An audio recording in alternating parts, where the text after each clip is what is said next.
Welcome back, Dolphins, to the DC edition of the Dolphin Channel News. We will take you on a tour through the historic city of Washington, D.C., where recent President-elect Donald Trump will reside in the new year. After the recent presidential election, Washington, D.C.'s most anticipated event, the presidential inauguration, will be held in the new year, filling the streets of Pennsylvania Avenue with Americans as they witness their new president take the White House. From the United States Capitol building to the White House, Pennsylvania Avenue houses a few of the most historic political buildings in the country, and having each new president-elect travel down it after inauguration. After the Constitution was ratified, George Washington appointed this area as the federal city, and Washington, D.C. continues to be named after him. Within D.C., almost 20 million tourists travel down Pennsylvania Avenue each year. Along the avenue, tourists can view 56 different flags, representing the 50 states and 6 U.S. territories.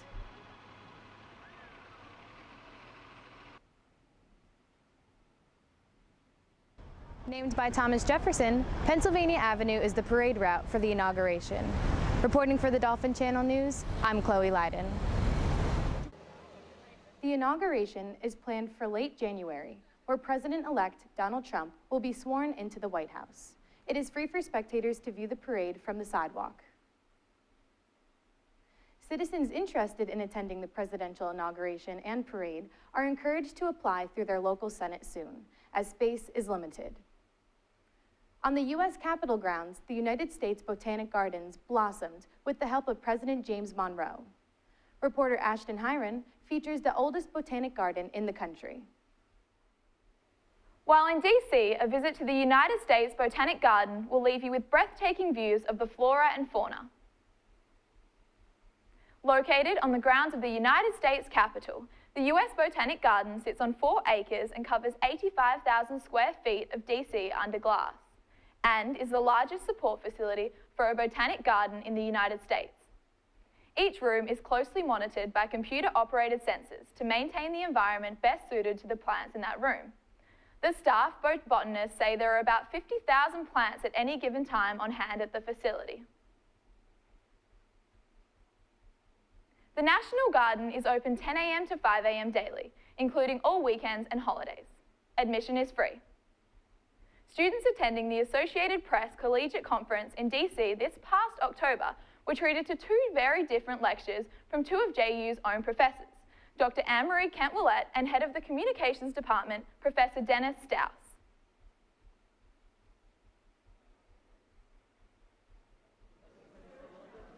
Storytelling in our age is evolving, and one thing I can share with my students for certain is that it will continue to evolve. It's important for all communication majors to know how to tell a story using a variety of multimedia platforms. And my message was, it is now shifting to video. Any effective communicator will need to be able to master the multimedia message. When I put together this lecture, it basically has what I call the Trinity, the 3 parts that always need to go together. And those 3 pieces of the Trinity that I talked about involve a tripod, professional lights, and the last piece of that is audio. I truly believe that as a professor here at Jacksonville University, I want to make sure that every student that's graduating with a degree in communications has the basic mastery of producing high quality video and using multimedia platforms. I focus a lot on how we develop ethically. Yes. At the school where I teach, about 20 years ago or so, we had an issue we call it the sock boy incident. It was a sort of a beauty pageant knockoff for men. One student came out with a robe on, and when he removed his robe, all he had on was a sock covering his private area. So the question here is that if you were looking at it from duty-based perspective, what would you do? It became a true controversy when the newspaper published that picture on the front page of the Navigator that week as part of its coverage of the homecoming festivities. One extreme here, and we try to find the midpoint. I'm not talking about a compromise, but what's the midpoint between two extremes? To catch a more in-depth look at the information given at the seminars, students can register for Communication Ethics 475 of spring of 2017, taught by Professor Staus, and Multimedia Journalism Com 217, fall of 2017. Reporting for the Dolphin Channel News, I'm Ashton Hiron. The conference welcomed other influential speakers, such as Donna Brazil and Bob Woodward, for students to learn about their journalistic experiences. On our next scenic stop in the capital city, the Tidal Basin is a reservoir between the Potomac River and the Washington Channel. Reporter Hannah Shammy features this focal point of Washington, D.C. Man-made between 1882 and 1897, the Tidal Basin was created to control the water levels and prevent the river from flooding. Surrounded by a few of the many monuments in the city, the basin is a particularly popular tourist attraction in D.C. Tourists can paddle around at their own leisure, exploring some of the most impressive monuments our nation's capital has to offer. Starting on the South Bank with the Thomas Jefferson Memorial, the gleaming white domed building honors liberty and freedom, two principles Jefferson deeply believed in. Moving to the western edge of the basin, the Franklin D. Roosevelt Memorial stands. Shaded by trees, the pathway highlights events from each of Roosevelt's terms. Just northwest of the FDR Memorial sits the most recent addition to the banks of the basin, the MLK Memorial. Lining the granite wall of the establishment are a few quotes from King's speeches. With memorials lining the basin and even the Washington Monument in sight, the Tidal Basin paddle boats are a way for tourists to admire the sights of the area while moving at their own pace. The Tidal Basin blooms during the Cherry Blossom Festival each spring. On the northwest side of the city, tourists can visit the National Smithsonian Zoo, which is home to over 1,500 animals. Admission to the zoo is free. Located in the Smithsonian National Zoological Park, the Elephant Trails exhibit has been caring for endangered Asian elephants for more than a century.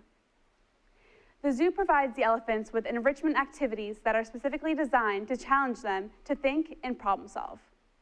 Nooks and puzzle feeders test the animals to retrieve the treats, and the keepers entice the animals to investigate the objects that are hiding their favorite foods inside. The zoo continues to house 6 females on the elephant trails, with a quarter-mile path that winds through the woods, simulating their natural habitat.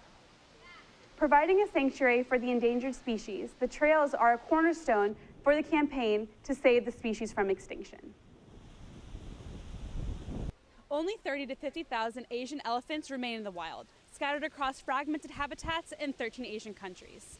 Reporting live from the Smithsonian National Zoological Park, I'm Hannah Shammy. Vital to their ecosystems, the elephant exists as the largest mammal. Pandemonium sparks at the National Smithsonian Zoo as a giant panda prepares for a venture overseas with the help of the United States Postal Service.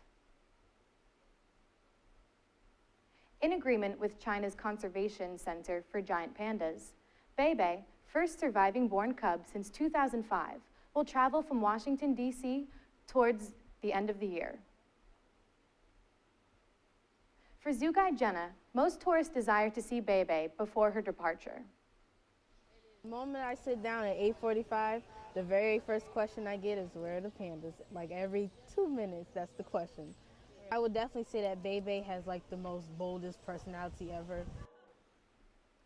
After Beibei's birth at the zoo, revenue increased in the form of merchandise along with zoo membership. Over 2 million tourists travel to the zoo each year. Coming from Baltimore, Maryland, and just enjoyed the panda exhibit. Beibei will be turning 4 in August of 2017. The panda makes his journey in the early months of 2017 with the help of UPS to journey from DC to China. Reporting for the Dolphin Channel News, I'm Chloe Leiden. In an effort to prepare Beibei for travel, trainers guide the panda into the travel cage daily and reward her with extra playtime. The zoo will soon release the dates of Beibei's last days in DC to ensure tourists can visit to celebrate the giant panda before she returns to China, where she will be reunited with her mother. Thanks for touring with the Dolphin Channel. Be on the lookout for our last broadcast of the fall semester, as we keep you updated with what's happening on your campus. I'm Chloe Leiden, and from all of us here at the Dolphin Channel News, thanks for watching.